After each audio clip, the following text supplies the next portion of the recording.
Good afternoon, ladies and gentlemen. Hi, 下午好还是午安？我被告知不可以说下午好，因为这是中共官方的用语，我们不可以用，要说午安。好。It's such a pleasure to have you here today.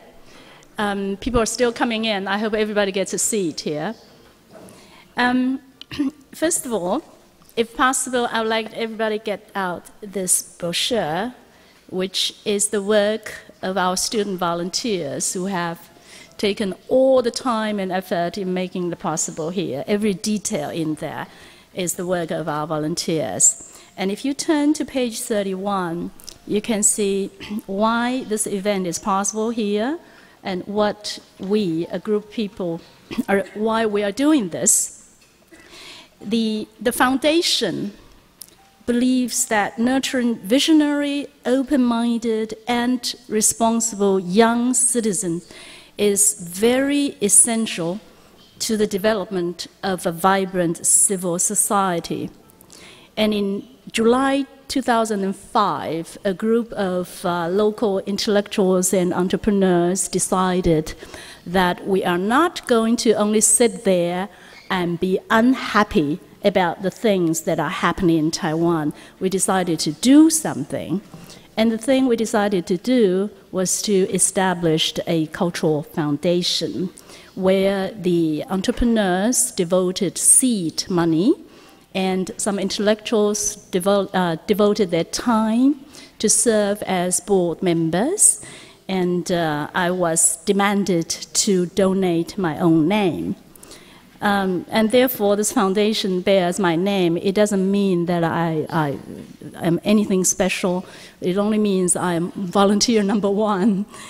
And what we are committed to is really trying to foster a culture of global vision, providing platforms for cultural exchanges, intellectual dialogues.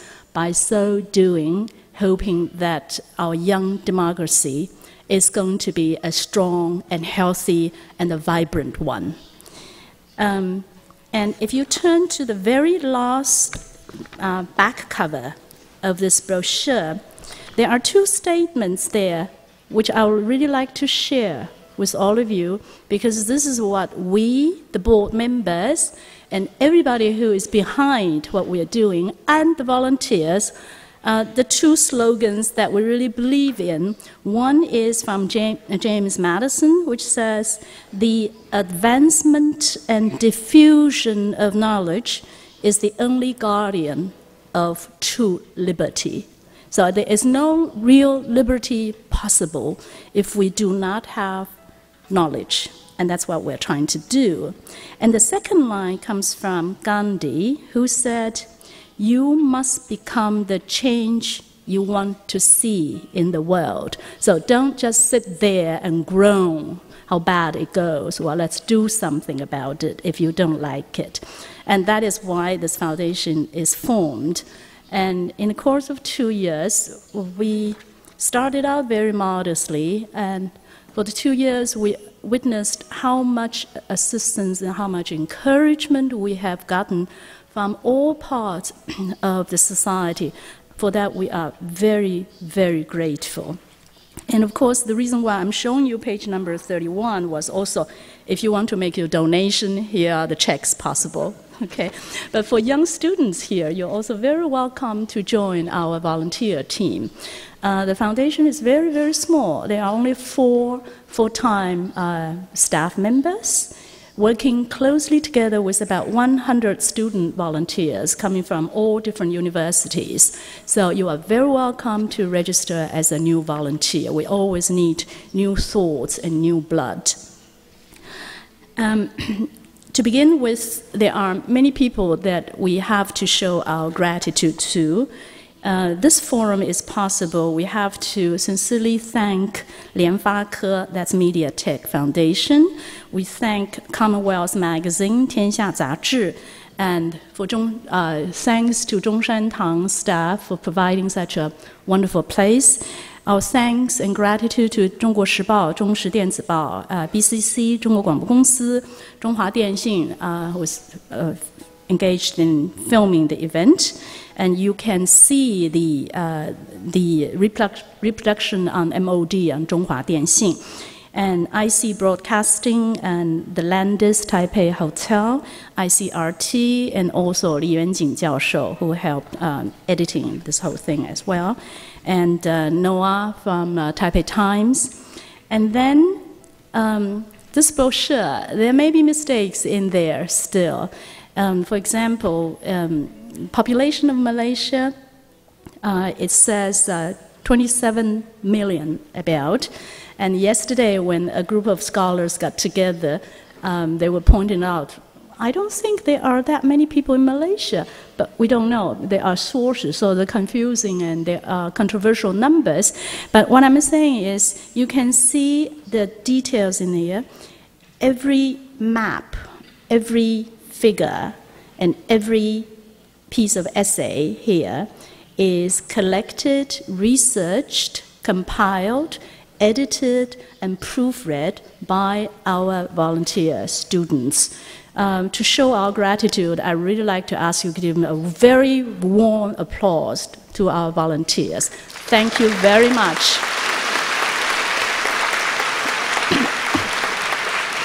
To all the volunteers, okay?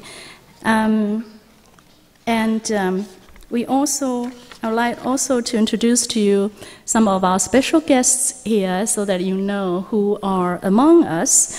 There are still some guests coming in. However, I would like to just mention a very respected historian, 韦正通教授 is with us. 韦教授您好. Okay. And among us also the Vice Representative of the Singaporean Representative Office, 张代表, 新加坡副代表. Thank you very much. Someone very special here. I asked my staff member to give a call to the principal of 建国中学 and try to communicate with the principal saying that our foundation is very interested in spreading this social impact, not only on university campuses, but on high school campuses, because we believe that 16, 17 is probably the right age to really open up to the world. And we were very happy that the principal reacted very positively. And right away today, 建国中学校长吴校长 is together with 30 students from 建国中学. Thank you so much. 吴校长在哪里？坐在哪里？谢谢你，谢谢你。And also, today among us, there are 40-some students from 暨南大学东南研究所的教授跟同学都在这里。A big welcome to all of you, 暨南大学。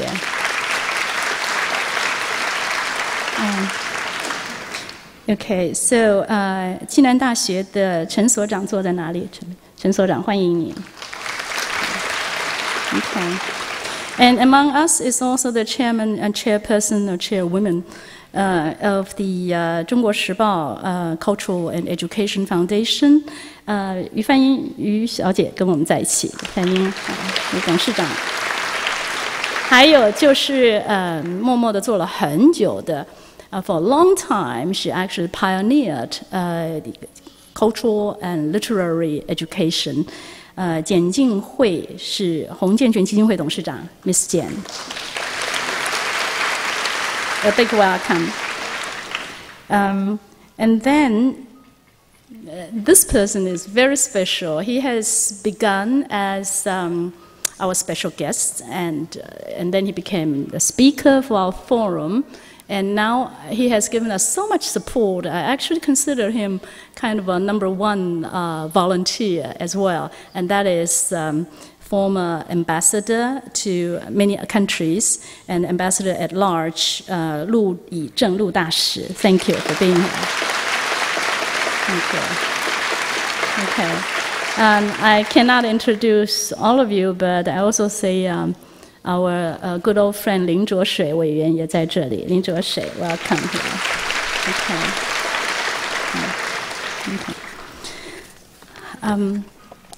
So finally, this very special event, Dr.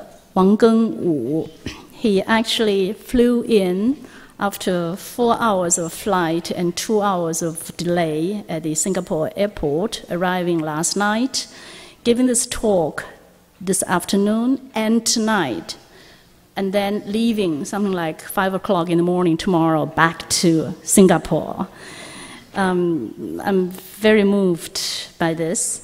Professor Wang is a pioneer, as you all know, and leading authority on the study of Southeast Asian Chinese societies. He's called a pioneer and a leading international authority, and I call him straight a guru in this study, in this field.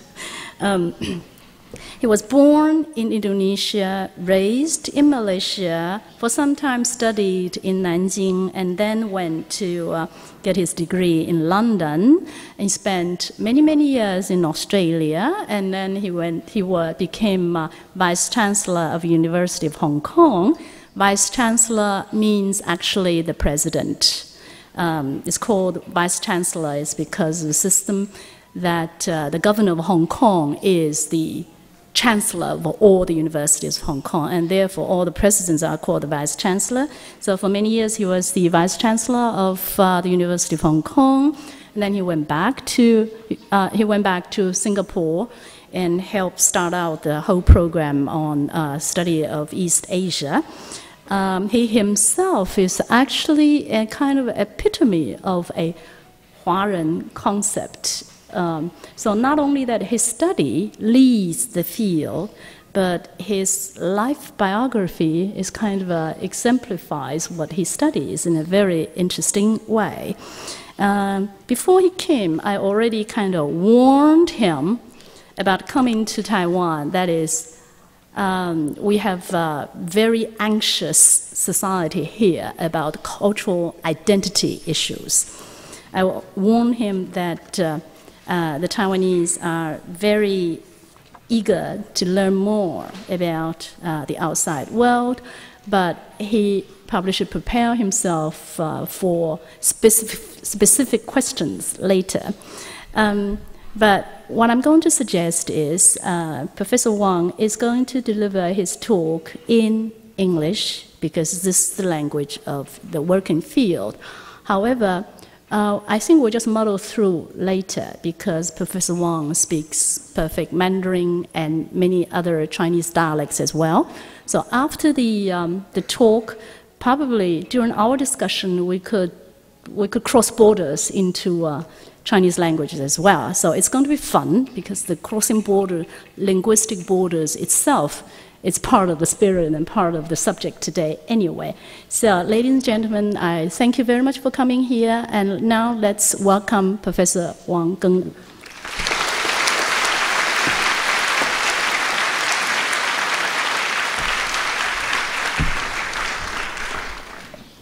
And ladies and gentlemen, I'm delighted to be in Taipei to address such a large audience.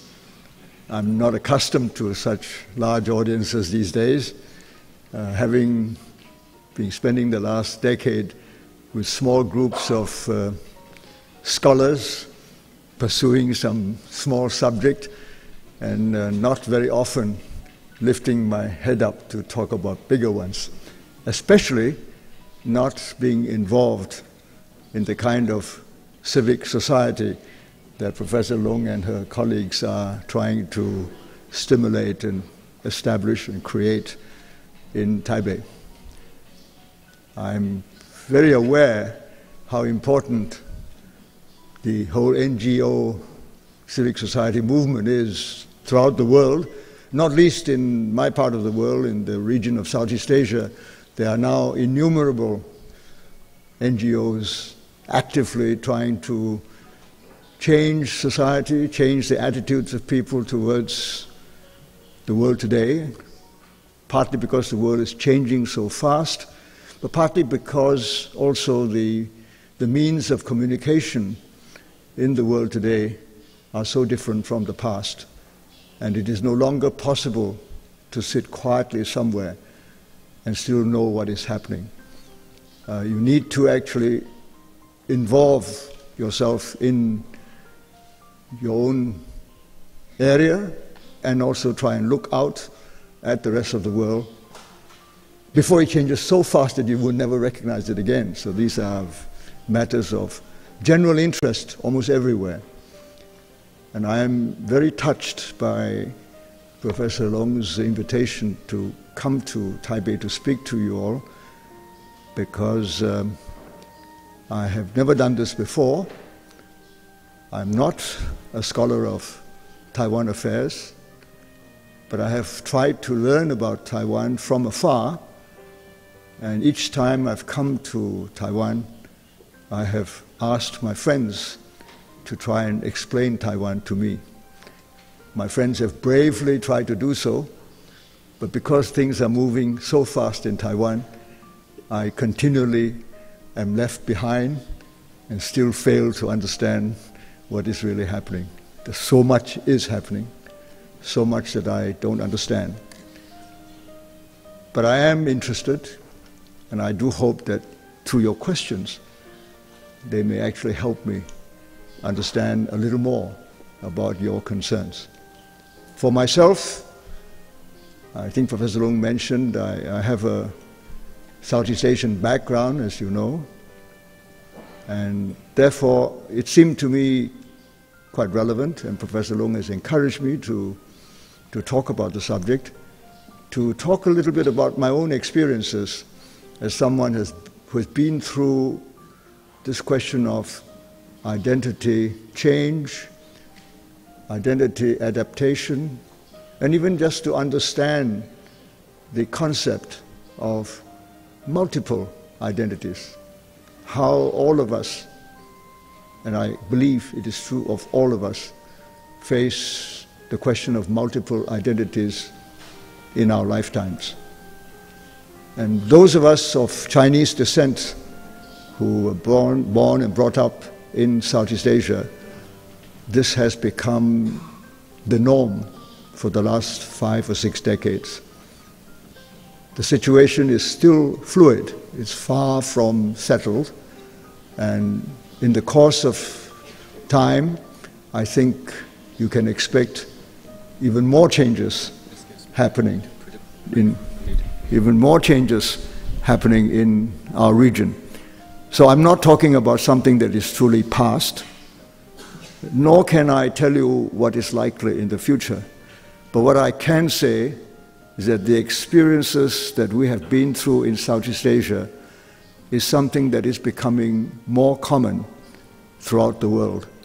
Not only for those of Chinese descent, but I believe more common for all those people who left their homes or whose ancestors left their homes to move to other parts of the world and have had therefore to adapt themselves to new conditions, to new ways of life, new values, new political systems, new cultures, and to make a life, new lives, somewhere other than the ancestral homes.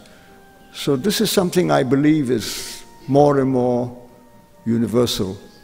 Gone are the days when people lived in their villages all their lives and who can say that their ancestors have lived in the same village all their lives for maybe centuries. Once in a while, when I meet somebody who has that kind of background, who has in fact come from families that have lived in one village for generations, for centuries, I feel a little bit envious because I don't have such a background.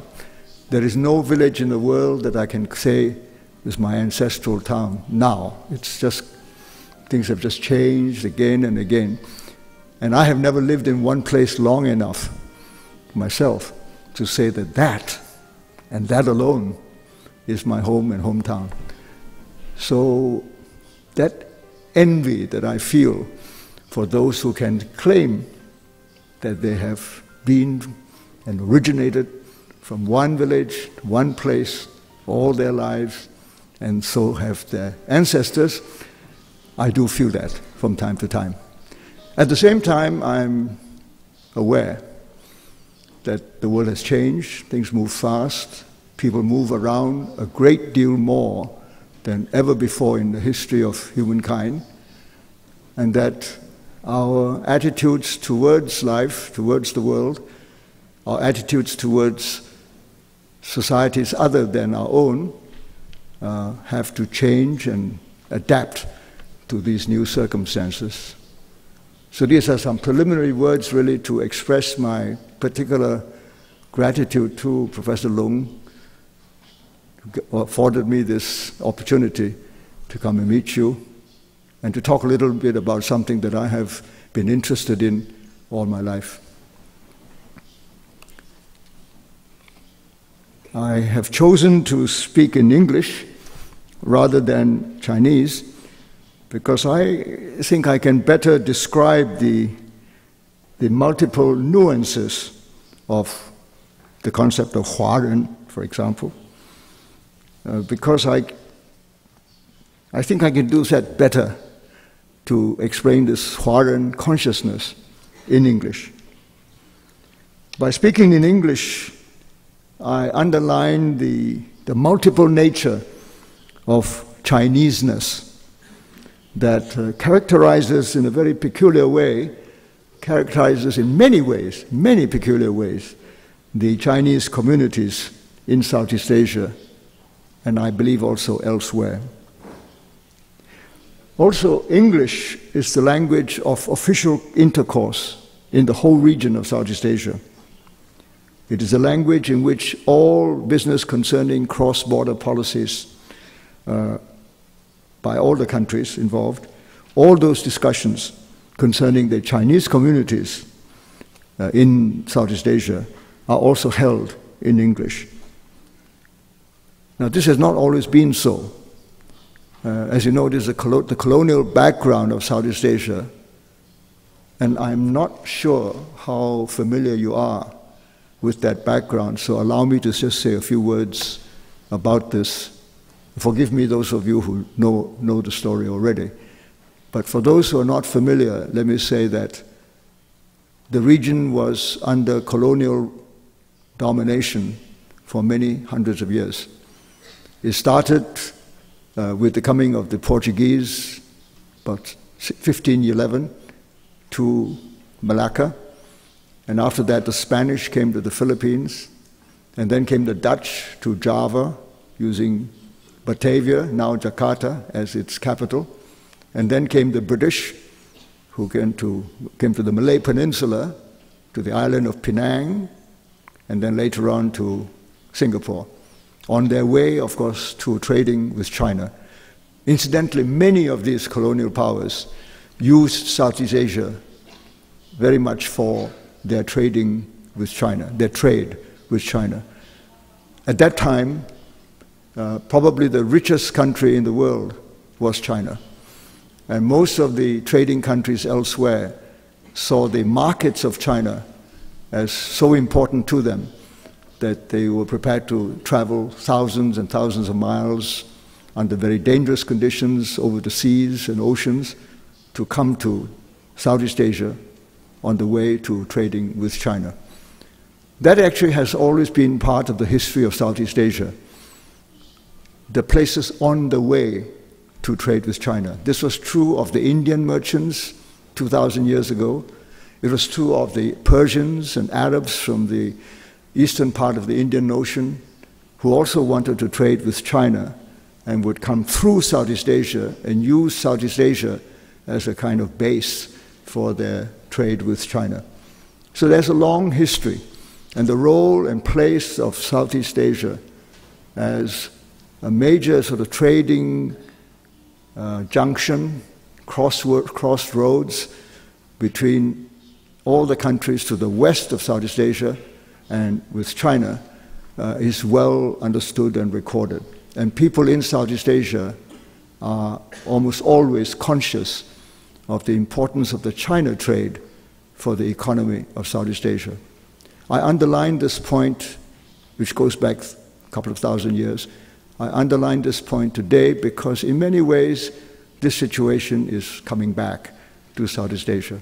But in between, there was a period when the Southeast Asian peoples were dominated by groups of Europeans. I mentioned the Portuguese to begin with, and the Spanish and the Dutch and the British, but later on there came the French, and finally, not least, the Americans, when they took the Philippines away from the Spanish rulers. So for the period from 1511 till about 1945, most of Southeast Asia was under some kind of foreign domination. Of course, some areas, the foreign rule was very light, but other areas, they were direct and very powerful.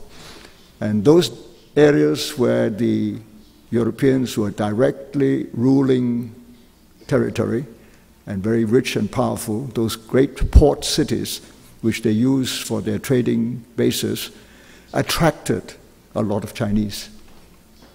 The Chinese, of course, have been trading with Southeast Asia, directly trading with Southeast Asia for at least 2,000 years. But they did not travel as much as all that until the last 500 years. Perhaps after the voyages of Zheng He in the 15th century, more and more Chinese began to trade in Southeast Asia. And the Chinese began to take an increasingly important part in that trade as they took much of the trade away, first from the Arabs, and then from the Indians and Persians and others, and then came, of course, up against the Europeans.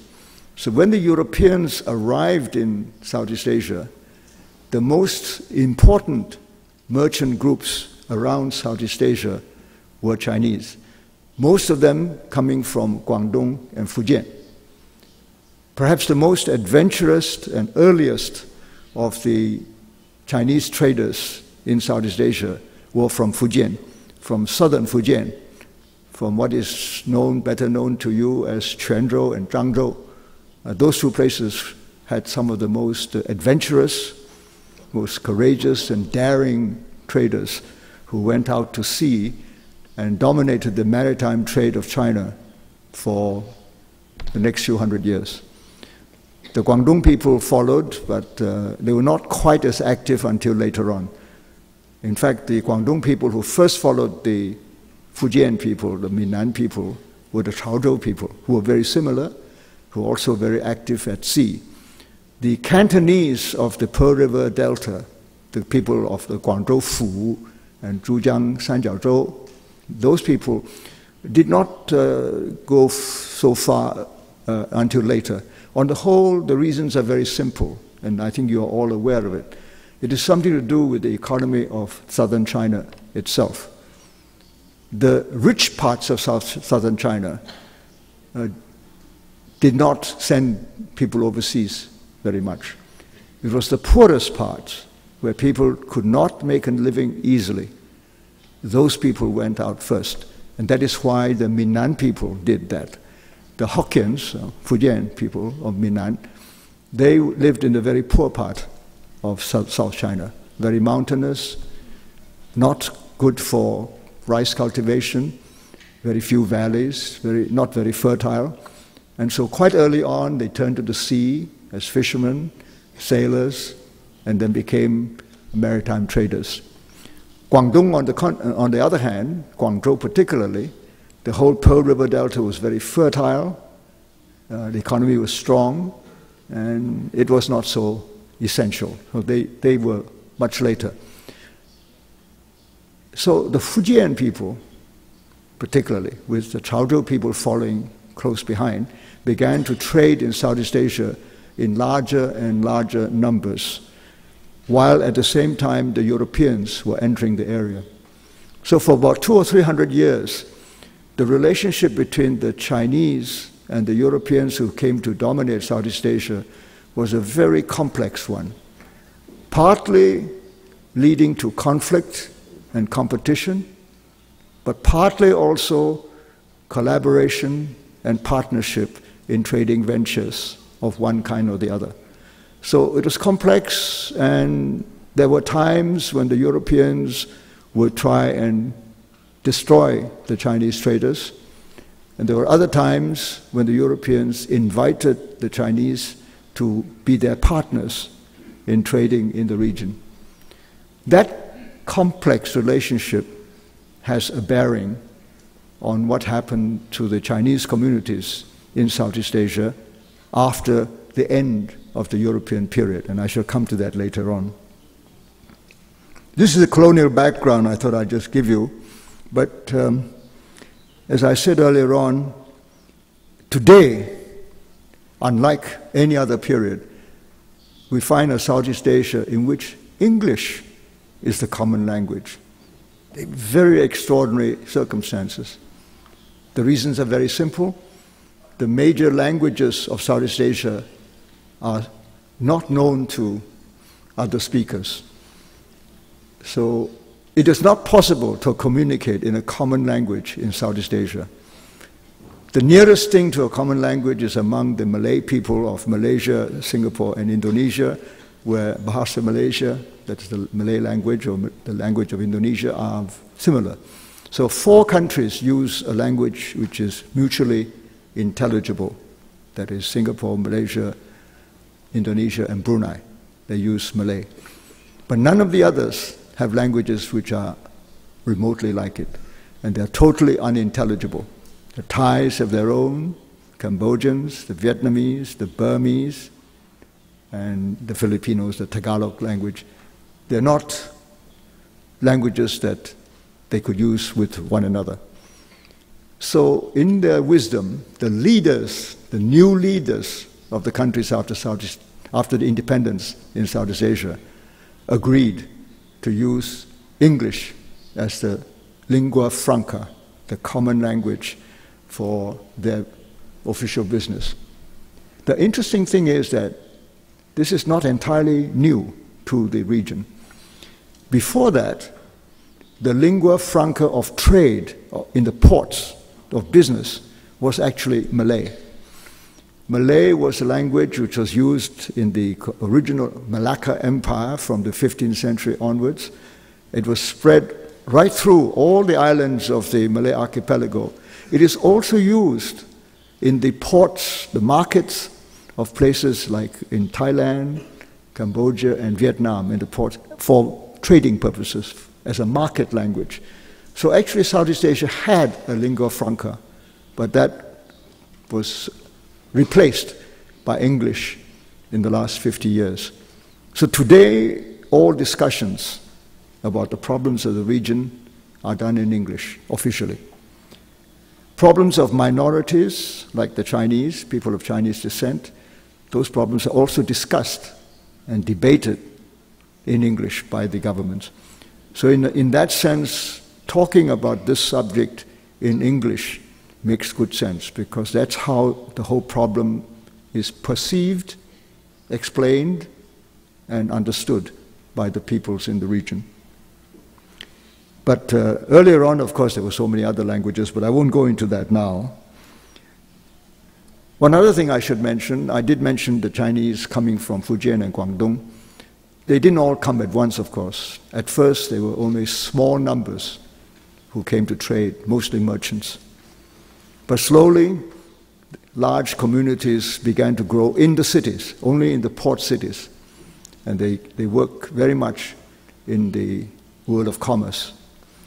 It was not until the 19th century, and here we have to go back to a larger historical background, after the Industrial Revolution in Europe, in Britain and Western Europe, that the need for manufactures, for raw materials by the industrial centers in Europe led to a growth of interventions all over the world in the search for raw materials.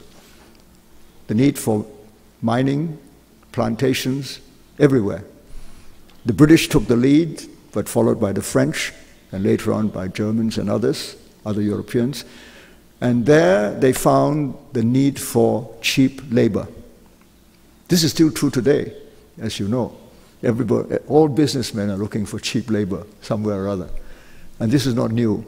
This has always been so from the beginnings of capitalism in the early 19th century in Asia. So because of that, the Europeans in Southeast Asia found it useful to bring cheap labor from China, mostly, and also from India, to work in the plantations and mines. And they encouraged people who are willing to work hard in the jungles of Southeast Asia, whether to look for minerals or to plant rubber or plant sugar or plant pepper or whatever, to bring more people to work there. So large numbers of Chinese laborers were brought to Southeast Asia from the middle of the 19th century onwards. For about 70 years, millions of Chinese workers were brought to Southeast Asia to work. Most of them went home, back to China. But with every wave of Chinese workers, some would stay to seek their fortune, to work on their own businesses and so on. And gradually, a residue of Chinese settling down in different parts of Southeast Asia grew and accumulated until each country, in every colony of the Western powers, there were increasingly large communities of Chinese. Not merely merchants anymore, not just traders, but laborers, workers. All the classes could be said to be represented in these Chinese communities. Of course, the smallest group were the educated ones in those days. But the largest group were the least educated. They came from small villages, small towns in China, mostly unskilled, mostly barely literate, if not illiterate, who came to work. And that changed the demography of Southeast Asia quite considerably. For the first time in Southeast Asian history, there were actually large numbers of Chinese who lived as communities inside Southeast Asia, large enough in numbers to make claims for rights, for legal protection, ultimately for protection from China, which made the conditions more and more complicated by the 20th century. Again, this is background.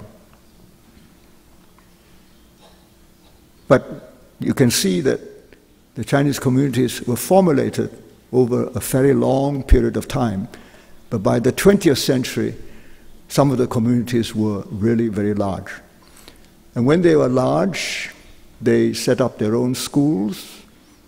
They married and brought their wives with them. Their children were born and brought up there. And they needed to be educated. And they involved themselves in China's affairs. They looked more and more to China for protection and help. And as a result, the connections between the Chinese communities and China became increasingly important. All this, of course, happened because China was also changing. That part I think you're familiar with. I don't need to spend time on it. But just to say that Chinese revolution against the Manchus, the setting up of the new Republic of China from 1911, the kind of nationalism that grew among the Chinese people, all that, of course, had an impact on the Chinese in Southeast Asia, or Chinese everywhere. So the fact that China was also changing from what had been a dynastic system of monarchs and emperors, in fact, not even Han Chinese emperors, but Manchu emperors, into a republic now led by Han Chinese, had a great emotional as well as psychological impact on the Chinese communities all over Southeast Asia. And that's important background for us to remember. Because then by the time the war between China and Japan, the war of the European powers in China, the involvement of European powers in Chinese politics, the gradual but steady increase in interest in Chinese communities overseas by governments in China, whether in Beijing or Nanjing, and then back to Beijing, all this became increasingly important in the development of relations between China and Southeast Asia, and therefore involved the Chinese people, the Chinese communities in Southeast Asia. I mentioned schools, and this comes back to one of the key points about identity. Once there were children born abroad, and there was a need for schools, the decision had to be made. Do these children go to local schools, go to the colonial schools set up by the British, the French, or the Dutch, and others, or do they go to their own Chinese schools? Most of the Chinese communities who could afford this wanted their children to go to Chinese schools. So that's the first step of identification with China, that the children be taught in Chinese schools and taught in Chinese. So throughout the 1910s and 1920s, particularly after the 1911 revolution under the Republic, Chinese schools were built in every Chinese community in Southeast Asia. And for the teachers, most of them were not themselves teachers, they recruited teachers from China.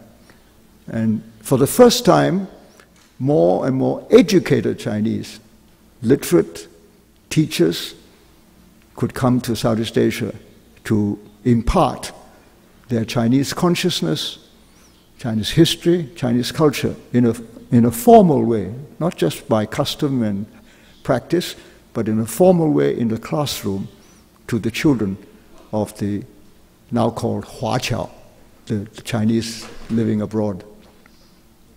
So the school system was an important part of settling the question of identity for about 40 years in that region. Of course, even before that, something was happening. As the Chinese communities became larger, and some of them could read and write, already Chinese newspapers, Chinese magazines, Chinese books were imported into the cities of Southeast Asia. Wherever there was a big enough Chinese community, especially again after 1911, they would set up reading rooms in which Chinese newspapers and magazines and books were made available so that everybody who was interested, who could read, would come there and catch up with news from China. Shiploads, every ship that came out of Shanghai or Guangzhou or Hong Kong to cities, ports in Southeast Asia would bring with them not just letters and goods and commercial products, but also newspapers, magazines, and after the 1920s, films made in Shanghai and all sorts of other cultural artifacts, cultural products from China, increasing and intensifying the relationship between the Chinese communities and China itself. So that was happening all through from 1900 to 1950s. This was done everywhere. Again, that's important background to why the identity question was so important. Because during that period, the vast majority of those of Chinese descent in Southeast Asia became more and more closely identified with China and wanted very much to be part of the Chinese experience of modernization, of revolution, of nation building. Bearing that in mind, you can understand that when the Second World War ended, after a period, as you know, of war between China and Japan, Japanese occupation of Southeast Asia. Many Chinese were killed because of their involvement in Chinese politics under the Japanese. But after all that was over, the picture was radically changed by the process of what we call decolonization. That is the pulling back, the withdrawal of all those European powers, and the return of sovereignty to the new nationalist leaders in each of the countries of Southeast Asia. In each case, this was built on new nationalism, a local nationalism of the indigenous peoples of Southeast Asia. In some of these nationalist movements, Chinese were involved, local Chinese who sympathized with the anti-colonial, anti-imperialist feelings of the national leaders, joined them and took part in some of these activities. And this was true partly in Vietnam, it was true in Burma, it was true in Malaysia, it was also true in Indonesia, and it was true in the Philippines. There was a bit of that. But the vast majority of the Chinese did not participate in that anti-colonial movement because they did not feel it was their country. Because they had identified with China, China was their country. And these new nations were not. So they held back, did not support the nationalist movement. As a result, when the new nations were established from 1945 onwards, starting with Indonesia, Burma, the Philippines, all these are very early, and then later on, Malaysia, Singapore, and finally, of course, Vietnam, Cambodia, and Laos. In all these countries, the local leaders became suspicious of the Chinese communities and their ultimate loyalties. The question was whether these Chinese would always remain loyal to China rather than to the places where they have settled, remained a question mark for many decades. During that period of time, relations were strained between the new national leaders and the Chinese who wanted to settle. It is interesting to remember, and I want to emphasize this, that the Chinese waited to see what the Chinese government would do. And of course, after 1949, as you all know, there were two Chinese governments. And the two Chinese governments said somewhat different things. And this added to the complications for the Chinese communities. On the whole, the government in Beijing, who wanted good relations with these new nations, made a special effort to say to the Chinese who have settled abroad to be loyal to their new countries. On the whole, they said that. I think the most famous case was when Zhou Enlai went to the Bandung Conference in 1955, and he openly called on those of Chinese descent to be loyal to the countries that they have adopted as their home. The other government, however, didn't say anything.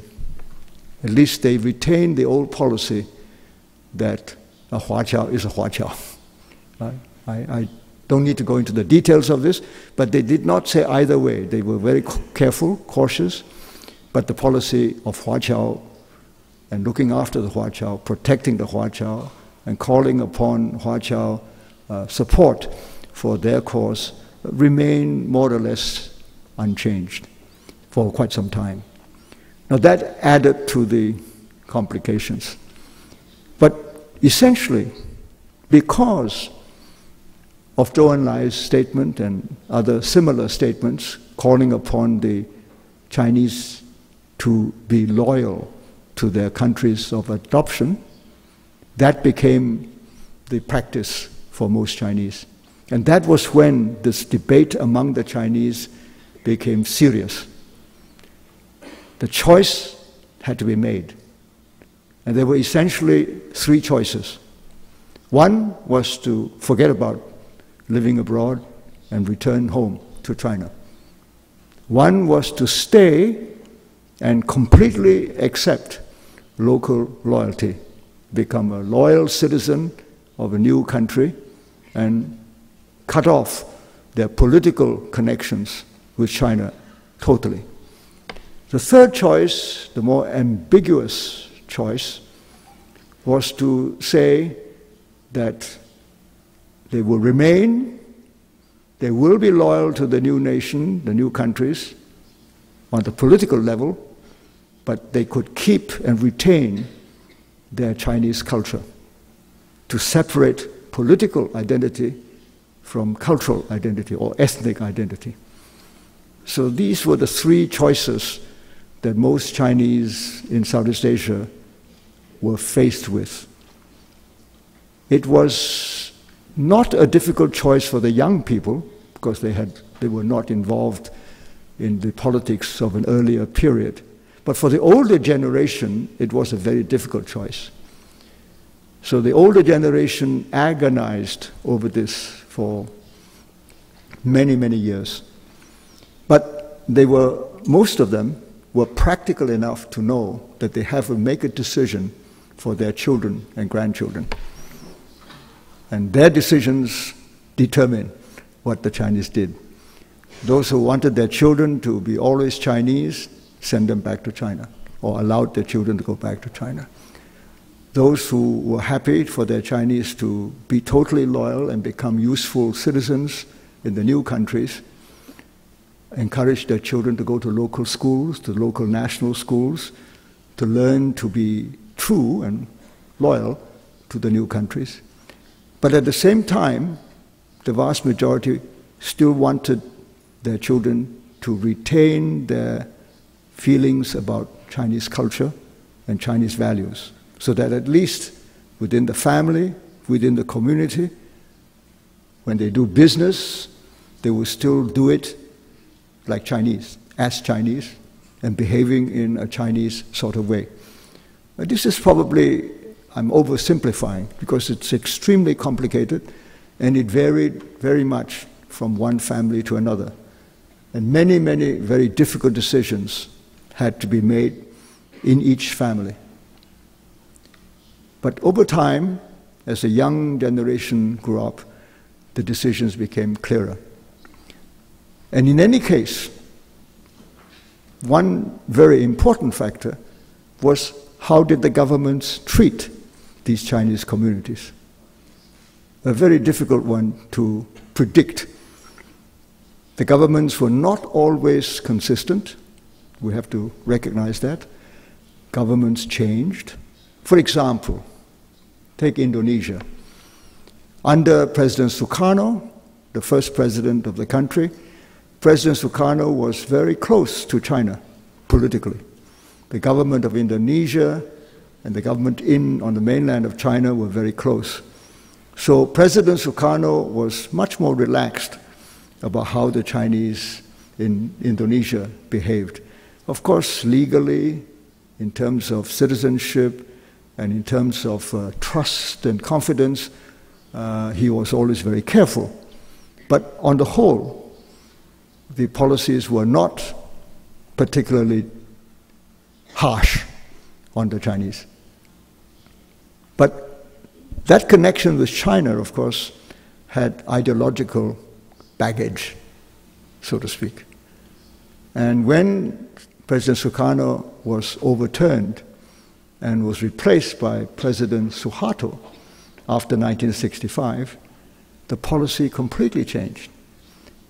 President Suharto did not want to have any relations with the People's Republic of China, cut off completely, and therefore introduced a policy of keeping the Chinese down and making sure that all the Chinese would switch their loyalty absolutely to Indonesia, and introduced a number of policies which stopped Chinese schools, closed down all the Chinese schools, which made sure that the Chinese language was not used anywhere in the country, and that no Chinese education, no teaching in Chinese was permitted. And this is how far he went. So that change was pretty sudden.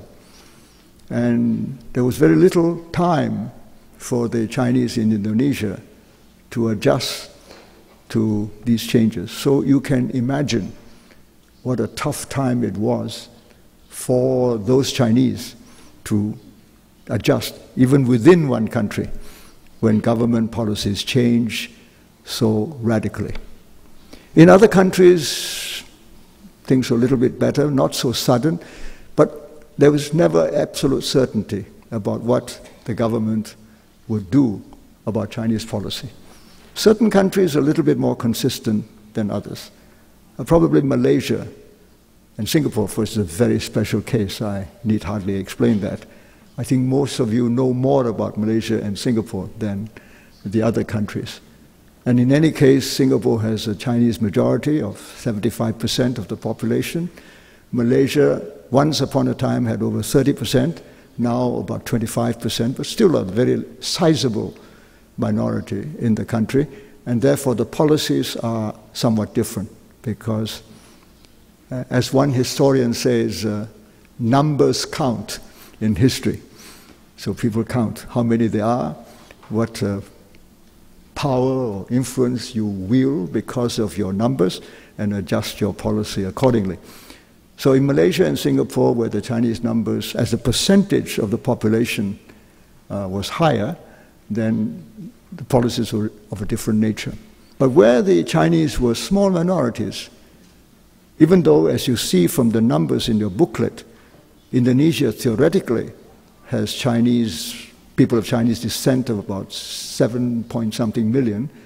I'm not absolutely sure about the number, actually, but nevertheless, if that were correct, it's only a very tiny percentage of the Indonesian population, which is 200 million, over 200 million. So 7 million Chinese in 200 million is a very small percentage.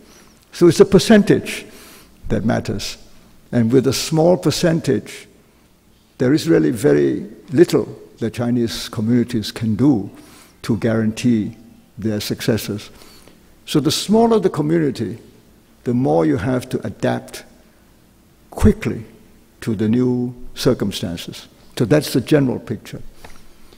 So I think I've given you enough background to say that the reason why the question of identity was so complicated for Southeast Asians was there were so many kinds of Chinese, different levels of different classes of Chinese, different governments, different kinds of indigenous peoples.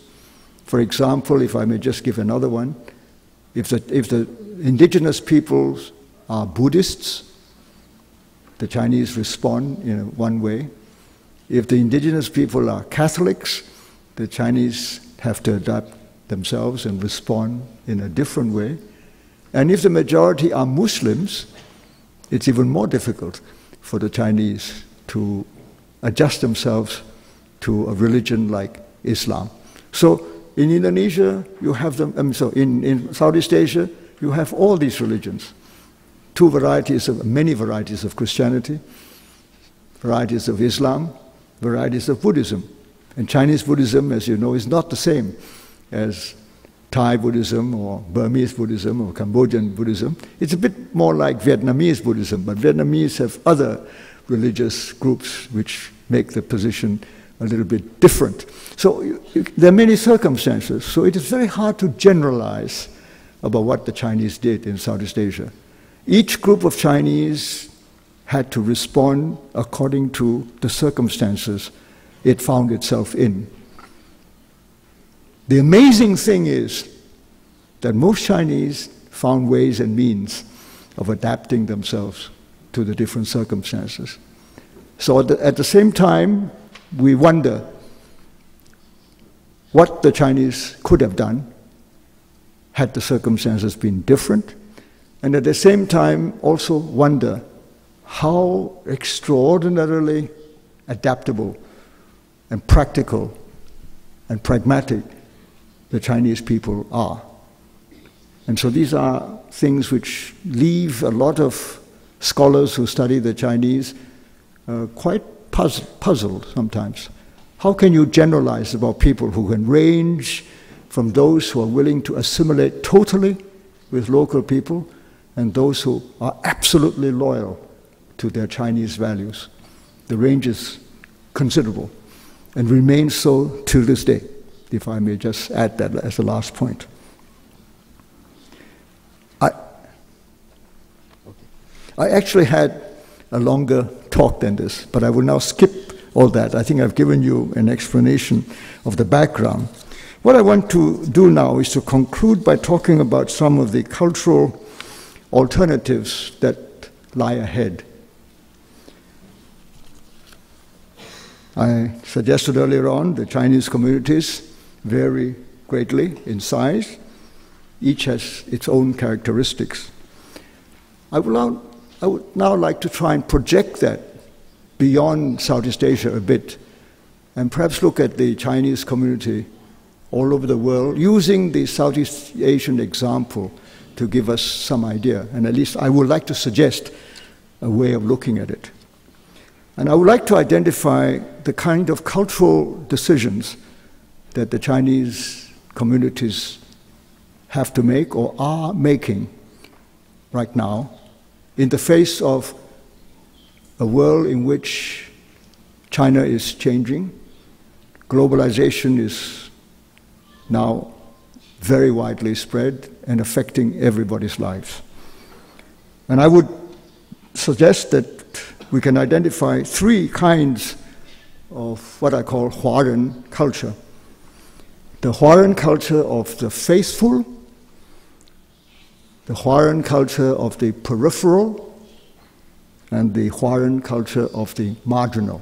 And let me try and explain this briefly. What do I mean by the culture of the faithful? I refer to that culture found among people of Chinese descent who believe that Chinese culture is indivisible and that their culture could only remain Chinese if it is connected closely with developments in China. All those Chinese who believe that, I would say, bear the culture of the faithful.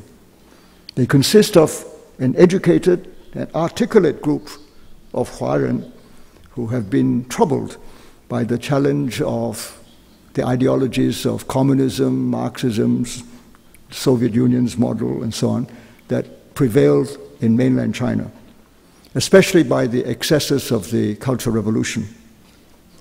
More recently, some members of this group have also been divided by the politics of reunification and the Taiwanese nationalism that has emerged. For most of this group of what I call the faithful, the economic success of mainland China has given them reason to hope that Chinese culture will now have a new life in China itself. And if that happens, the group would not have to be culturally defensive anymore.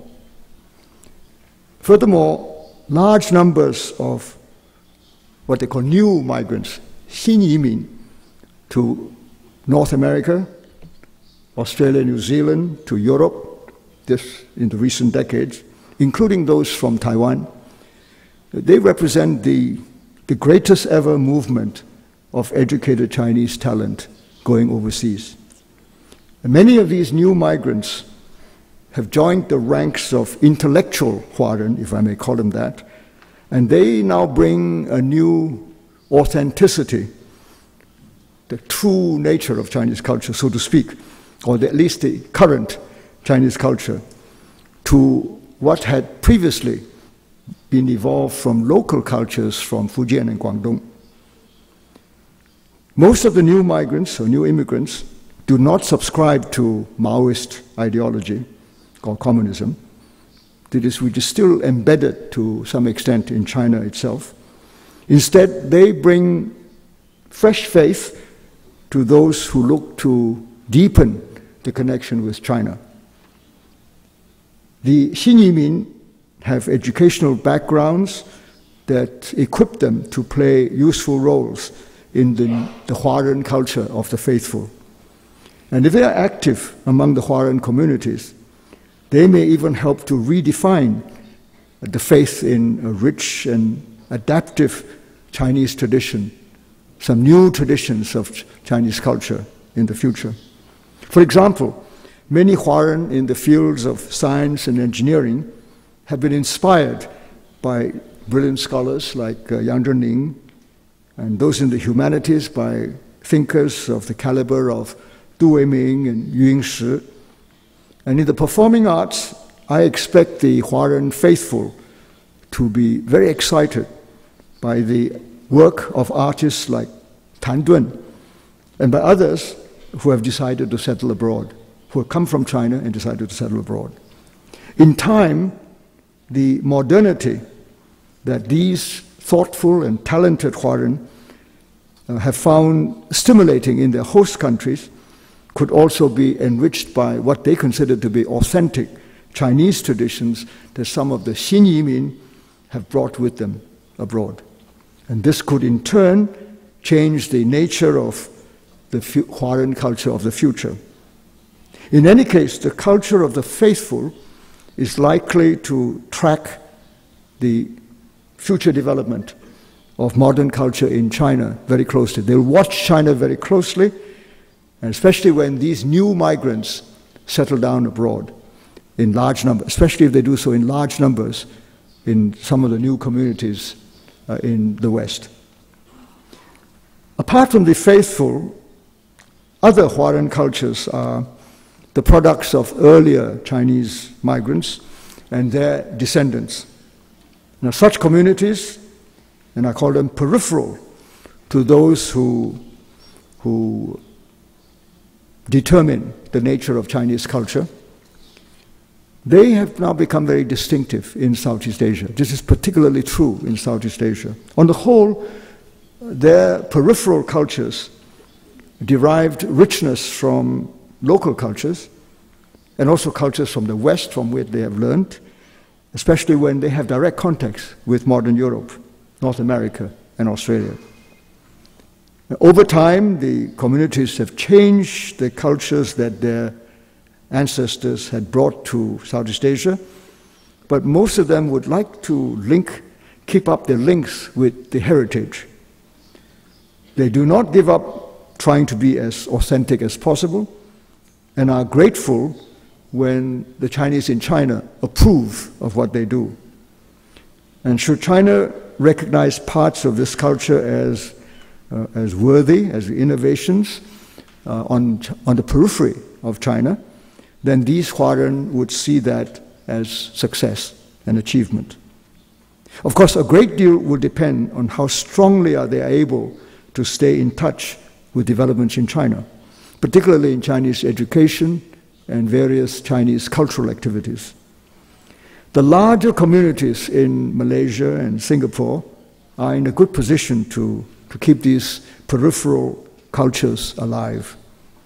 But there are still small groups in Indonesia, the Philippines, and Thailand who have regained their confidence recently.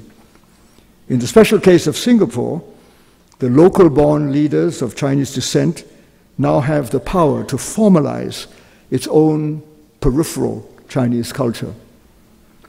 But the success of such a culture does not require active political participation at all. They would depend more on, you might say, intangible factors like access to Chinese cultural products and keeping links alive between them and what is happening in China. I'm not sure if such peripheral cultures can be identified in North America and Australasia today, because the pull towards modern Western cultures is very strong among the Huaran communities. Of course, those that have received many newcomers from Hong Kong, Taiwan, and the mainland, they would keep contact with Chinese culture. And of particular importance for these people would be the attitudes towards the mastery of the Chinese language. If the pull of China and the pull of the West both remain strong, then this new Huaran culture would be peripheral to both cultures.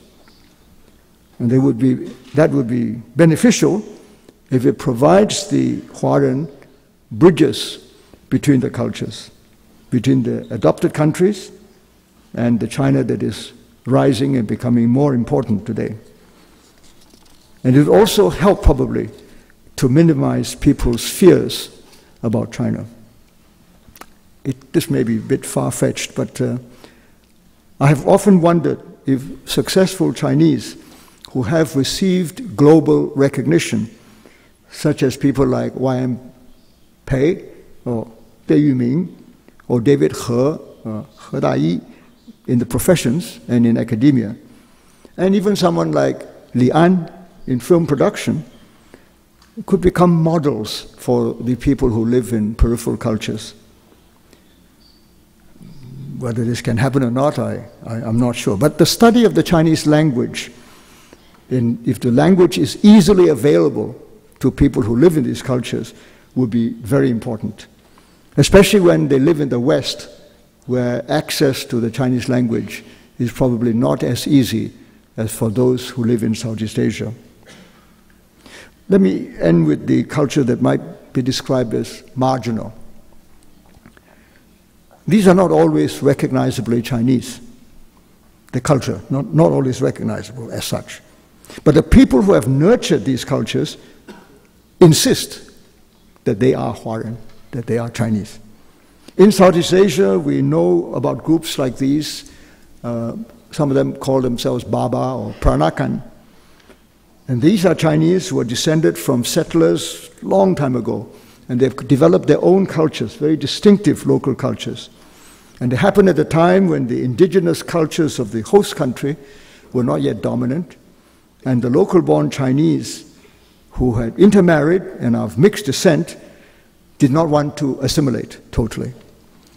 These Huaran, and some may call themselves Huayi, as descendants of Huaran, have moved away from their ancestral cultures for quite a while now. And now they can be described as having marginal Chinese culture, marginal to Chinese culture. At some point, their elite groups have combined older Chinese cultural artifacts with modern Western culture, as well as with local indigenous culture. And then out of that mixture evolved their own subculture. And they did so on the margins of larger communities, whether they are Chinese or local or Western. They live on the margins of these communities. And they see themselves as quite different from the faithful who look to China, and also distinguishable from the peripheral groups who still more or less identify with China. During the colonial period, they were often prominent because they worked closely with European colonial administrators and officials, partly because they would know the Western languages, the local languages, and still be sufficiently Chinese to be useful to everybody when dealing with the Chinese. For example, in the Dutch territories, a very famous man was Huang Zhonghan, Wei Tiong Ham, Huang Zhonghan. He was representative of such a group of people. In Penang and in southern Thailand, there were a very famous man was Xu Sizhang. Both of these people are incidentally from Minnan and the Hokkiens. And more recently, we can point to the example of Chen Zhenlu in Malaysia, and also his son, Chen Xiuxin, who were both very successful Chinese leaders in Malaysian politics. But both are actually of these Baba culture families. Did not speak a word of Chinese, never been to China, knew nothing about China, but insisted and were very much accepted as Chinese. In fact, the two father and son, Chen Zhenlu and Chen Xiuxin, were the leaders of the leading Chinese political party in Malaysia, the Mahua Gonghui. And there are many others today, often loyal nationals, in Malaysia in particular, whose positions as Chinese are marginal. Elsewhere in Southeast Asia, I won't go into the details now, but there are many other examples. The Sino-Thai in Thailand, the Chinoi or Philippine Chinese in the Philippines, and others. They demonstrate that under different circumstances, they adapted somewhat differently and created marginal cultures which are distinct and sometimes unrecognizable. If you say they are Chinese, they're not really Chinese. But to the people who believe in these cultures, who hold on to these cultural values, to them it is Chinese, because they are Chinese. And their starting point is, as long as they were Chinese, whatever cultural way they display their lives, that is Chinese. Elsewhere in North America and Australasia, there are many other possibilities. I think there won't be time to this now, but if you have questions about this, I'd be very happy to discuss this further. Now, let me conclude now. You can see how much I've wandered away from the concepts of 中国人, 华人, 华侨, and so on. And one can speculate a lot, and I'm not going to do any more of this. For me, the end game of modern civilization is still unknown. National cultures may yet prevail and combine to stop the efforts to create a global universalism, so let me leave that aside. Let me end with just these words of what could remain of Huaran cultures in these countries in Southeast Asia. If distinctively Chinese cultures can emerge in Singapore, they could influence the future Huaran cultures of Malaysia and even Indonesia. Much will depend on the position of China in the region as a whole in the future. A strong China could offer different choices for the Huaran in these countries. But beneficial influences are not likely to be the result of just diplomatic relations or of just political power. My own feeling is that goodwill is not enough. What is decisive would be the quality of the modern culture that China itself can ultimately generate. If that culture in China is seen by everybody as attractive, with attributes that the world respected, then the Huaran cultures in whatever country we're talking about could be sustained, could be galvanized to grow. If that happens, it would not matter whether the respective communities were cultures that were cultures of the faithful or the peripheral or the marginal. None of that would be important by that time. Their cultures would, in my view, by that time, be infused with new modern features that everybody would associate with China. And to me, that would reduce the problem to much more manageable proportions. Thank you very much.